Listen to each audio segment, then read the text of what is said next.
Hello everyone, welcome back to my channel SF with AK. This is Aman Kumar and I'm a 22 certified Salesforce architect. In last episode, our code held a real Salesforce token for the first time. No browser was involved, no workbench was involved, just a node script that asked for a token and got one. That was the client credential flow and it was perfect for the job we gave it. But here's the part that I didn't tell you. That flow is the right answer to exactly one kind of question. Ask it anything else, and it is the wrong tool. Sometimes even a dangerous one. Today, we widen that out. By the end of the video, you will have 3 working scripts on your machine, 3 different auth flows, and more importantly, you will know the one question that tells you which one to reach for. Not someday, but on the day one of your next integration starts. Let's get into it. Well, the episode 2 worked. Client credential flow got us a token with no user in the loop at all. And that is exactly why it's brilliant for a 3 a.m. sync job. But watch what happens when you try to make it your default for everything. 3 problems. It rides on a shared secret. That client secret is symmetric. The same string lives in your code and in Salesforce. And it travels on every single token code. If it got leaked only once, someone will own your org until you notice it and rotate it. There's no private key standing between them and you. 2. It's one identity for everything. Every call runs as the one user that we set. You can have multiple integrations all using the same user. Your audit log can't tell them apart. So if the token was used by a script and not a person, you will not be able to differentiate that. And the 3, the big one, it can't sign in a human. Nobody actually authenticates. So the moment you build a portal or a mobile app or anything a real customer logs into, client credential is simply the wrong shape. Today, the 3 flows you will actually reach for, each one fixes a different problem. Let's see. So here's this episode's angle on headless. Going headless buys you the flexibility and it hands you the responsibility as well. And the oath is where that gets real. Because headless authentication is one thing. There is no single login with code. There are 3 different types of flow and they live in 3 different worlds. A server with no human anywhere near it, a cron job, a lambda function, a backend job, a browser, or a mobile app, where a real person is signing in, and system to system, plumbing one backend, talking to another. Pick the wrong one, and you either leak a secret or build an app that can't do its job. So let me give you the one question that sorts them out. So here's the question. Can your code keep a secret? That one question splits the whole world into. If yes, your code lives somewhere private, a backend, a lambda, a server-side function. Nobody can open developer tools and read it. There you use JWT Bearer. You sign every request with a private key, a key file that never leaves your server. And Salesforce verifies the signature. No password is stored anywhere. If no, your code ships to the user's device, a React app or a browser app, anything in a browser. Anyone can crack it, open, and read every line. So you can't put a secret in it at all. There you use the web server flow with PKCE. And PKCE is one-time challenge that makes stealing the login code mid-flight completely useless. Rule of thumb, if the code can leak, assume it will. Pick the flow that's fail-safe. Now there's actually a second answer holding inside that yes branch, and we'll meet it as our third flow. But let's build the first one. The first one is JWT Bearer flow. It is used for server-to-server integration where no user is involved. It needs 3 parts. 1, a self-signed certificate that you can generate using this code into your VS Code. If the integration is being done by Salesforce with third-party system, you can generate it in Salesforce and provide that certificate to your third party, and they can hold that public key. The private key will be held by Salesforce only. Then we will upload that certificate to our external client app that will be in Salesforce. So for the demo, we are integrating the third party with Salesforce. So we'll be asking token from Salesforce. So we'll be uploading the public key to Salesforce. Then we need to pre-authorize a user. So for this flow to work, we need to have admin approved users. We need to add a profile or permission set for a particular user who can authorize that JWT token. Now let's first build the app, then we will see how the code will work. Let's go to Salesforce.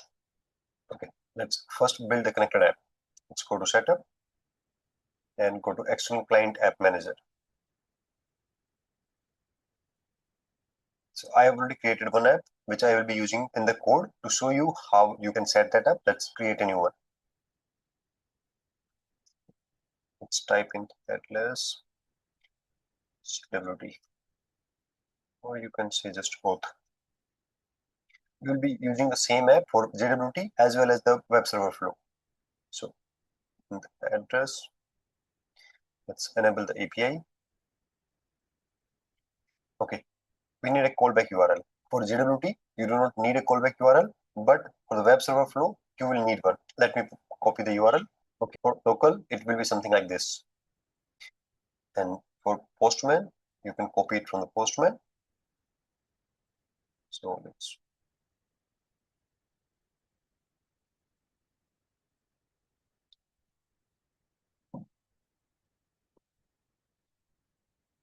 for Postman, it can be something like this. You can add multiple callback URLs and it accepts all of those. So you can use one app in multiple places, but you need to have the callback URL prior to the setting the integration. Now, for the scopes, always go with the minimum scopes. For our integrations, we will be using API that will be used for JWT, and we will use refresh token for the web server. And that should be enough for us to get the token and see the data. Now let's enable. We have already seen the client credential flow, so I will not be enabling that today. We will use authorized code. Then we will use JWT Bearer flow. And now I will upload the certificate that I generated in the VS Code. Okay, the certificate is in. Now let's go to security. We will be enabling this checkbox, which requires a PKCE code. There is an extra parameter that we can pass in the web server flow. If you don't check this, it will still work, but it's an extra security that you should be taking. Let's check this one. And that's enough for this one. Let's create the app, and then we will edit the policies. Now click on edit, go to auth policies. Now for the web server flow, all authorized can self-authorize will work, but for the JWT one, you need to have admin approved users are pre-authorized. Else the whole integration will break and it will not show you any error because it will be in the backend and no one will be able to prove that. So we'll use this, and from here we can set the refresh token times. Refresh token can be valid until it's revoked manually. It can expire after a specific time. The default one is 365 days. So if you are using a web server flow, a user needs to log in at least once in a year. And you can also set a specific time that if it's not used for, let's say, 10 days or 1 month, it can expire. We will expire after a specific time of 365 days. IP relaxation. So when you have a server to server integration and you have a fixed IP, always use enforce IP restriction. That way, only that IP can log in to your system. No one, even if someone got access to your secrets, they will not be able to access the system because of the IP restriction. Now, it can have a profile or a permission set. I will go with the system admin profile. So any user with system admin can access this particular app with a JWT certificate. Let's save it. That is all you need to do on the external app side. Now let's see the code in VS Code. Okay, now this is my JWT Bearer flow that works. So I'm importing two modules from the file system, read file and write file. Read file to receive the my domain, client ID, username, and private key path. These are from the different file that I have .env. Then I have create sign from crypto, which will be used to sign the certificate. Then I'm getting all the required variables from SF my domain, client ID, username, and private key path from this .env file. If any of these are not available, I will be seeing an error. Then we are telling what kind of authentication we will be using. We will be signing using RS-256 algorithm.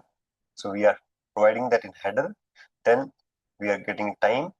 Then we are getting the payload where we pass the client ID, we pass the username, we pass the login.salesforce URL, we pass the expiry time, like for how much time the token should be valid. We are passing 5 minutes. Then we get the private key from the file. So I have the server key here, and I'm reading that using the read file sync and using my private key path. I'm creating a sign using the create sign that I imported and this algorithm. Then in that sign, I'm passing the header and the payload.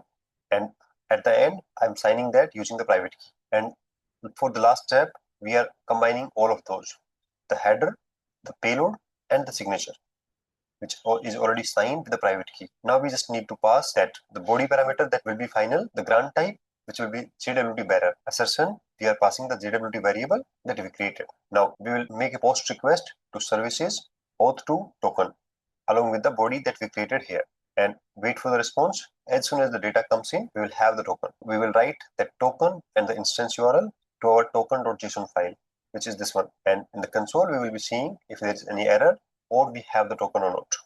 We'll open the terminal. Before that, let's see the token.json. We have a token here and let's delete that and let's run npm run JWT. That should give us a token and we have a token again. Now let's run the accounts, npm run accounts, and we have the accounts written by the same script that we used in the client credential flow. Okay, now let's see the other flow. Okay, the next one is the web server with PKCE. So the PKCE is an optional parameter that we can pass. It's an extra security for web server flow.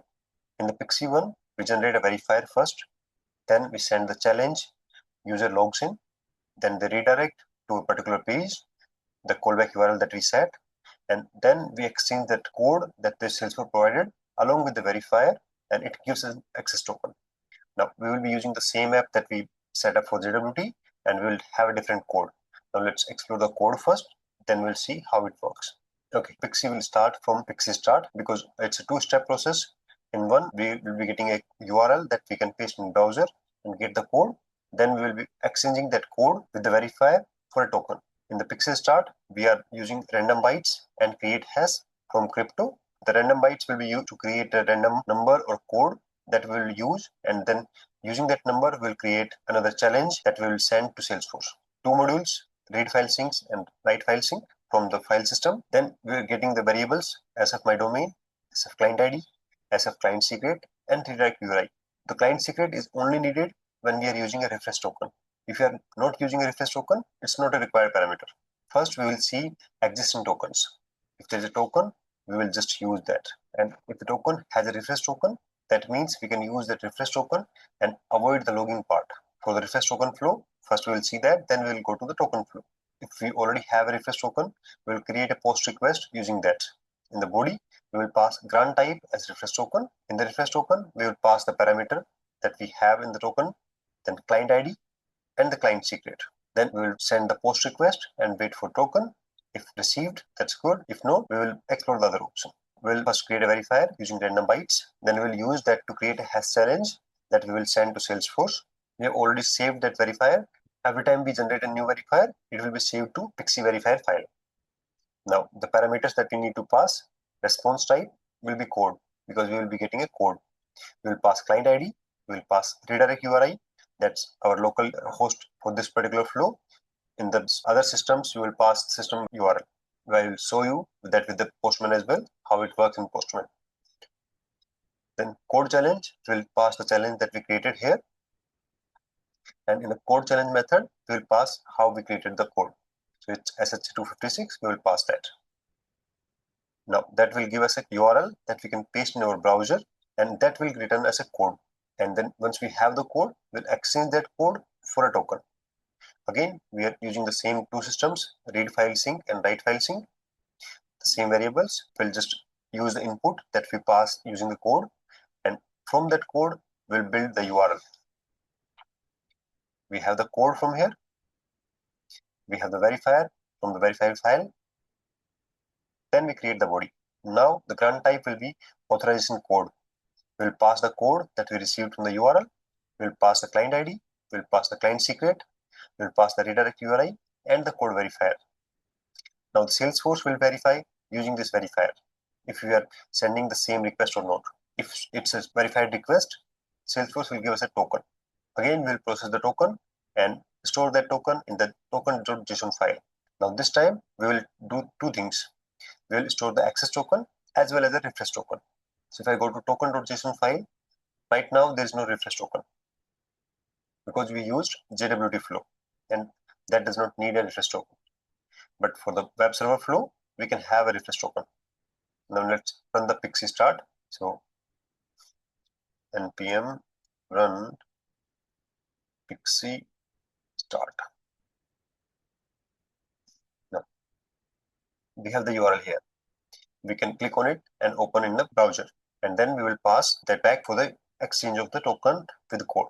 Let's click on it, open, and because I'm already logged in, it gave me the code. Let's click copy this, go back, npm run PKCE exchange and the code that we got. Now to use that code to get a token. Now we have the token. Now let's see the token in token.json file, and you see we have a refresh token as well. Now let's run the npm accounts. npm accounts, and we have the same accounts. Now if I already have the refresh token, if I send the request again to get a token, it will use that refresh token and provide me a token directly. So let's try that. npm run PKCE start.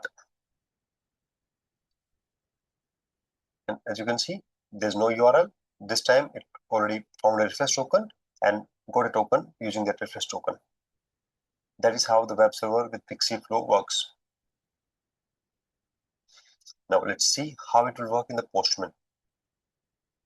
So this is my Postman.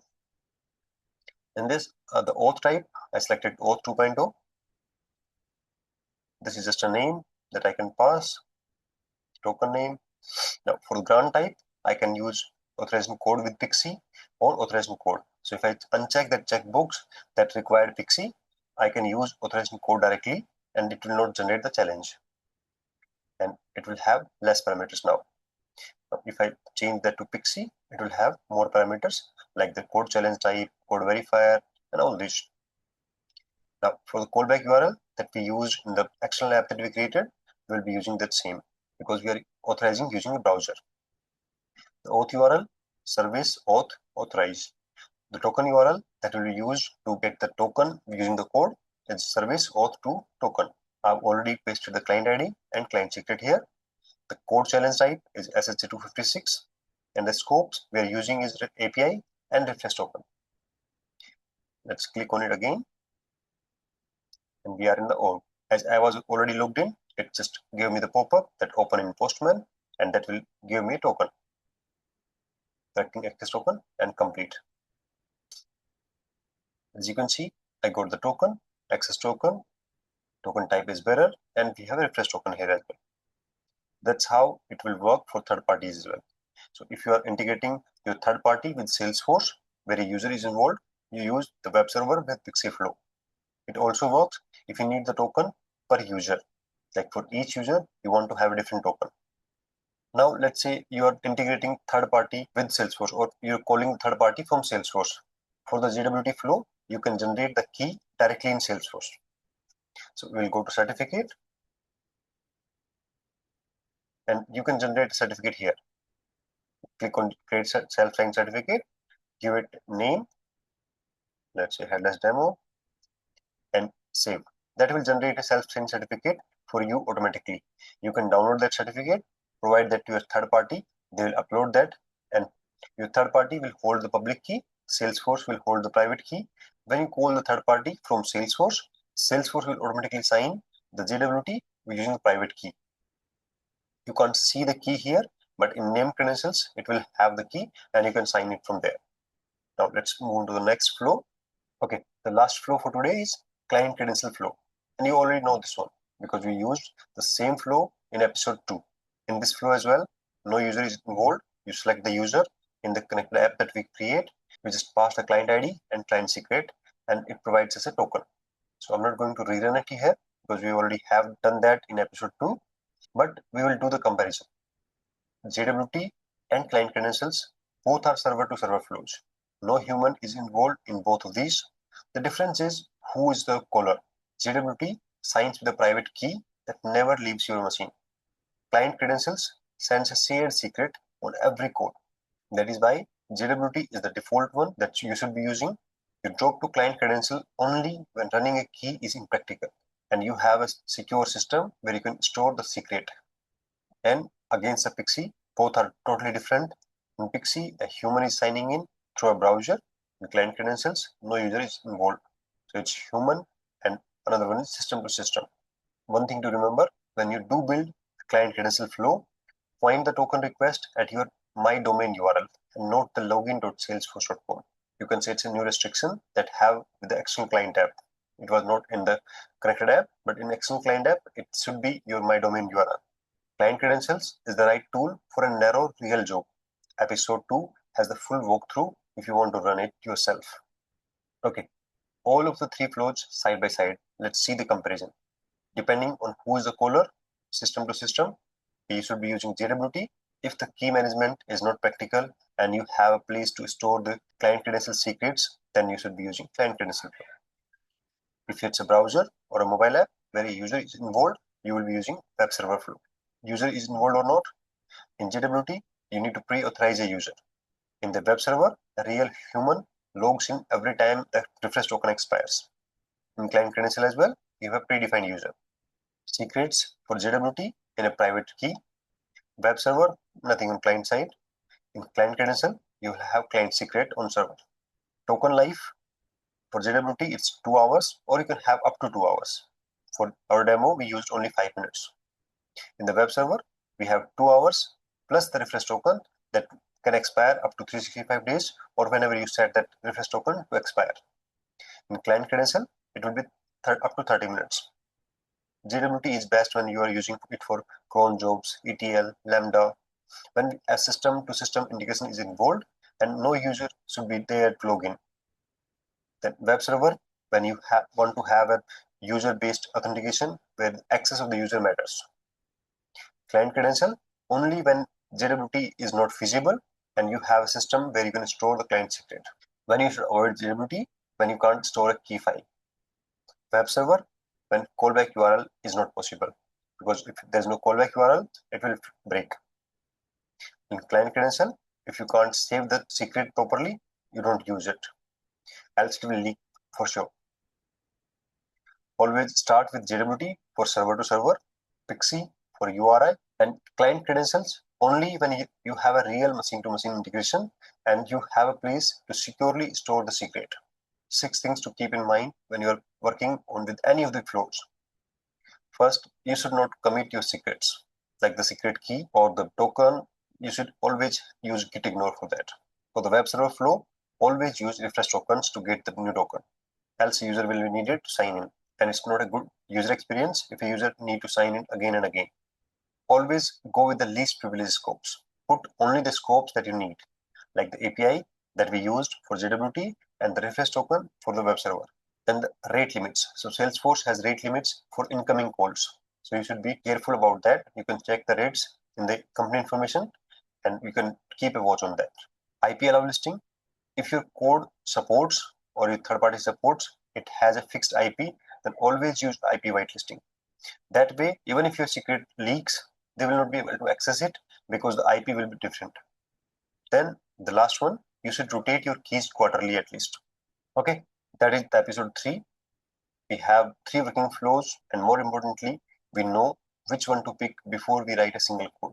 Next week, episode 4, customer identity, your own users signing up, logging in, resetting passwords with branded screens and a one-time code by email. They will never see the screen of Salesforce. If the video was helpful, hit the like button, subscribe to the channel so you don't miss the next episode. Thank you, and I'll see you in the next one.